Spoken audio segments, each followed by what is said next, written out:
Уважаеми зрители, намираме се пред сградата на гимназията. Както забелязвате, обстановката е много вълнуваща. Учители и ученици са се събрали да изпратят нашия девически отбор по баскетбол, който се е класирал за световния чемпионат. Той ще се състои в Кипър от 28 март до 5 април. Да припомним, че миналата година нашите момичета станаха вице-шампионки в Републиканското ученическо първенство, което им даде право на участие в световния шампионат тази година. Кратката церемония по изпращането започна с изнасяне на училищното знаме, което отборът ще вземе със себе си в Кипър. Всички момичета и ръководители получиха китка здравец, а учениците от 8-ми клас подариха на отбора и талисман, плюшено лъвче, символ на борбения български дух. Нашият екип присъства на последната тренировка в деня преди заминаването и разговаря с треньора и някои от състезателите. Добре ли са подготвени възпитаниците ви според вас? Момичетата се стараха в подготовката и се надявам да се представят добре. Да. А колко отбора ще се представят на световното първенство? При момичетата са 24 отбора от цял свят. Да. А мислите ли, че могат да се борят за медал?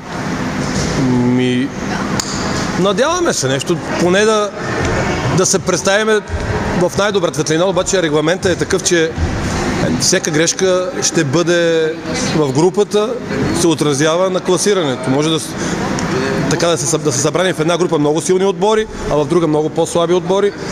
И в групата е определящо, ако си на първо място играеш от първо до 6, ако си на второ, минаваш в другия вариант от 7 до 12 и така нататък. Очаквахте ли да стигнете до световно първенство?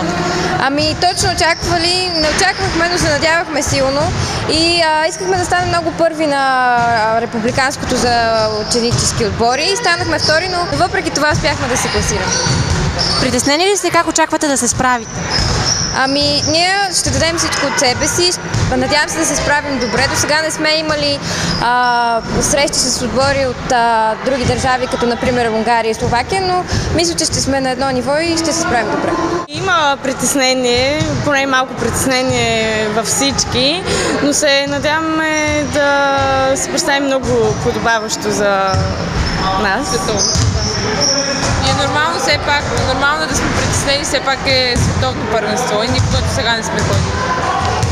Мислите ли, че може да се борите за медал? И винаги може, само да искаме и трябва да се борим по каквото стане. Да дадем всичко от себе си. Ние ще покажем всичко, което можем и надявам се труда ни да бъде увенчан с медал и да ви зарадваме и вас.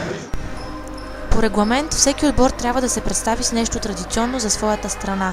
Нашите момичета избраха да играят българско хоро. Макар за някои от тях това да се оказа трудна задача, те положиха огромни усилия за да се подготвят.